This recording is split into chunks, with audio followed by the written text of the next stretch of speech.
কাকা কি লাউ ছিটতেছেন নাকি? হ্যাঁ, লাউ ছিটতেছি। আচ্ছা, আপনার এই লাউ ক্ষেত তো? হ্যাঁ, আমারই। আমার নাম হলো শ্রী বিধান্ত চন্দ্র বর্মন। হুম। এইটা মানে এই জায়গার নাম বলে হলো নরসিংহ, হুম। বাগবাড়ি, ন্যাংরা বাজার। দর্শক, আমরা এখানে একটা গাছ থেকে লাউ ছিঁড়ছে আজকে। কাকা এখানে লাউ কটা ছিঁড়ছেন আপনি একটা গাছে? এখানে একটা গাছে 11টা নাও ছিঁড়ছি, আরো আছে নাও, মানে কিন্তু এটা আমি বলছি একটা গাছ থেকে আপনি কটা ছিঁড়ছেন?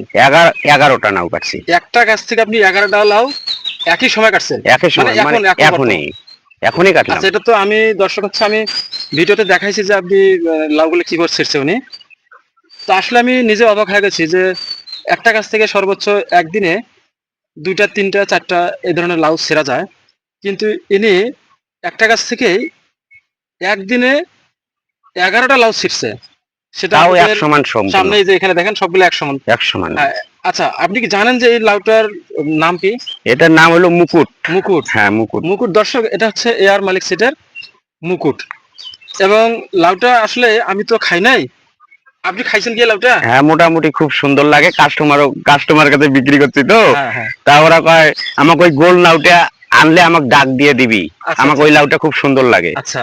এই জন্য তার আমি তার মানে হচ্ছে এই লম্বা লাউটা যে আমার কয়েকটা বন্ধু বান্ধব দিছি, হ্যাঁ। তারা আমার খুব প্রশংসা করছে যে তুমি এই টাইমে এই লাউ কিভাবে তৈরি করলা। আচ্ছা তা আচ্ছা। আমি বলছি যে আমার পাশে, আমার পুকুরের পাশে এক নার্সারি আছে, আমার এক ভাইস্তা হ্যাঁ হ্যাঁ। অরুণ নাম, হুম। তার ওইখান থেকে আমি মানে চারা। চারা নিছি, নিয়ে ওই পুকুরে ওনার সাজেশনে আচ্ছা আবাদ করছি, তো মোটামুটি আর কি ভালো আমার আচ্ছা। ফসলটা। লাউটা কি ভালো লাগে? হ্যাঁ, লাউটা খুব সুন্দর। আচ্ছা, যাই হোক দর্শক, আমি এর আগে আমরা যে লাউগুলো দিছিলাম সেটা হচ্ছে সাদা লাউ। আর এটা আমরা যে লাউটা দেখতেছি এটা হচ্ছে আপনার একটু সবুজ এবং হচ্ছে সাদার মধ্যে চকরা বকরা আর কি এই লাউটা। এটা তো আমার কোনো কথা না, ইনি হচ্ছে লাউ যেহেতু বিক্রি করে ইনি। আচ্ছা, আপনি লাউটা কতদিন যাবত উঠাইতেছেন? আজ প্রায় মনে করেন এই 2 সপ্তাহ হতে। 2 সপ্তাহ থেকে আপনি লাউ উঠাইতেছেন এখান থেকে? হুম। মানে মাঝতে ফসল কম, মানে ফল কেবল ধরা শুরু হয়েছে তো, হ্যাঁ। এখন আর কি মোটামুটি ফল আসতেছে আর কি। আচ্ছা আচ্ছা আচ্ছা। হ্যাঁ তাতে আপনার যে লম্বা লাউটা আছে, হ্যাঁ। এই লম্বা লাউয়ের দাম কিরকম আর এটার দাম কিরকম? এটা কি মানে 5 টাকা কম বেশি, 5-10 টাকা কম 5-10 বেশি। টাকা কম কম বেশি, এবং বেশি। সেটা কি চাহিদা আছে? এটা চাহিদাটা খুব, মানে আচ্ছা আচ্ছা দেখতে আচ্ছা। খুব সুন্দর তো, হ্যাঁ। এই জন্য এই লাউটাই আচ্ছা, বেশিরভাগ চয়েস মানে করে দেখতে হাটে। কি এটা মুকুটের মতোই নাকি? হ্যাঁ, মুকুটের মুকুট যে বলা মতনই। হয়, দেখতে হ্যাঁ। মুকুটের মতো। আচ্ছা, যাক। আচ্ছা, আপনি যে এই পুকুর পাড়ে লাউটা করছেন, তাতে আপনার কি মনে হচ্ছে যে আসলে লাউটা করা কি ঠিক আছে না আসলে না, ভুল হয়েছে? আমার জানা মতে এরকম কোন যদি দাদা ভাইয়ের যদি এরকম পার থাকে, তারা যদি এরকম আমার মতন মনে করেন সিস্টেম করে লাউ তৈরি মানে আবাদ করে, তাহলে হুম মোটামুটি তারা মানে দেখার জন্য সৌন্দর্য, তা 10 টাকা খরচ করলে 10 টাকা সে পাবে, হুম হুম হুম। এটাই আর কি আচ্ছা, আশা করি। আপনি তো কখনোই এইভাবে লাউ চাষ করছেন কি? না, আমি এগুলো সম্বন্ধে কিছু জানি না। তা আচ্ছা। এইবার আর কি কেন জানি চাহিদা হইলো, এই পুকুরটা সুন্দর করে বাঁধি নিলাম বেকু হ্যাঁ দিয়া।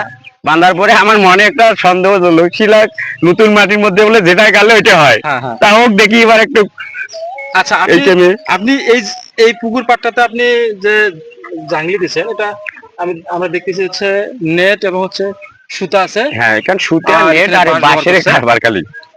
আপনার এখানে এই জাংলাটাতে আপনার খরচ কিরকম পড়ছে? মানে এই জাংলাটা আমার মনে করেন কামলা কিষান বাঁশে টাসে সহকারে প্রায় আমার 16 থেকে 17 হাজার টাকা খরচ গেছে। যাদের পুকুর আছে, এই পুকুর পাড়ে লাউ চাষ করতে চায়, আহ, তাদের একটু পরামর্শ দেবেন সেটা কিভাবে।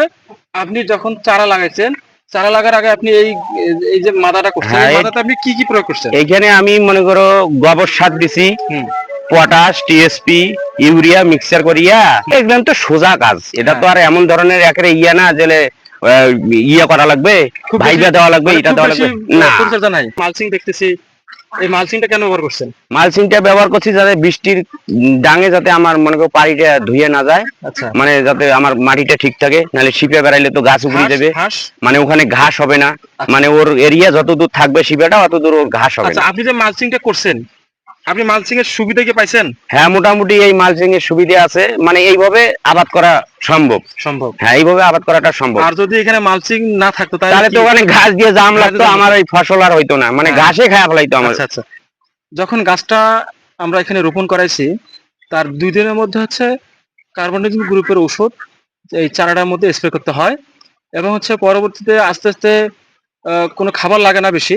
তবে আহ, ছত্রাকনাশকটা গাছে স্প্রে করে দিতে হবে যেন পচনটা না ধরে। আর যখন আমাদের ফলন ধরা শুরু হয়ে যাবে, যেমন ফলন এরা ধরছে, গাছ কিন্তু এখন একটু হলো লালটি ভাব আসছে এবং গাছের বাড়ন্ত কমে গেছে, এই সময় হচ্ছে গাছের গোড়ায় খাবার দিতে হবে, সেই সঙ্গে উপরে মানে পাতার মধ্যে যে অনুখাদ্যগুলো আছে সেই অনুখাদ্যগুলো পাতায় স্প্রে করতে হবে।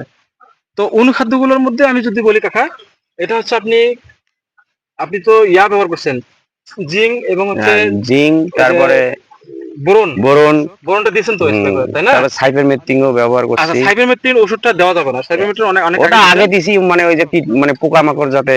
হ্যাঁ, সাইবারমেথ্রিন গ্রুপের ওষুধ এই সবজি খেতে দেওয়া যাবে না, কারণ হচ্ছে এটা বিষক্রিয়াটা অনেক বেশি। আর হচ্ছে আমাদের লাউয়ের মধ্যে সবচেয়ে বেশি আক্রমণ করে হচ্ছে ছিদ্রকারী পোকা, পোকা। যেটার জন্য এখানে ফেরোমন ফাঁদ দেওয়া আছে। ওই ফেরোমন ফাঁদে ছিদ্রকারী পোকাটা পড়বে, ওর জন্য কোনো ওষুধ লাগে না। শুধুমাত্র লাউয়ের ক্ষেত্রে পছন্দের ওষুধটা একটু দিলেই মোটামুটি এই লাউ থেকে আপনি ভালো মুনাফা অর্জন করতে পারবেন।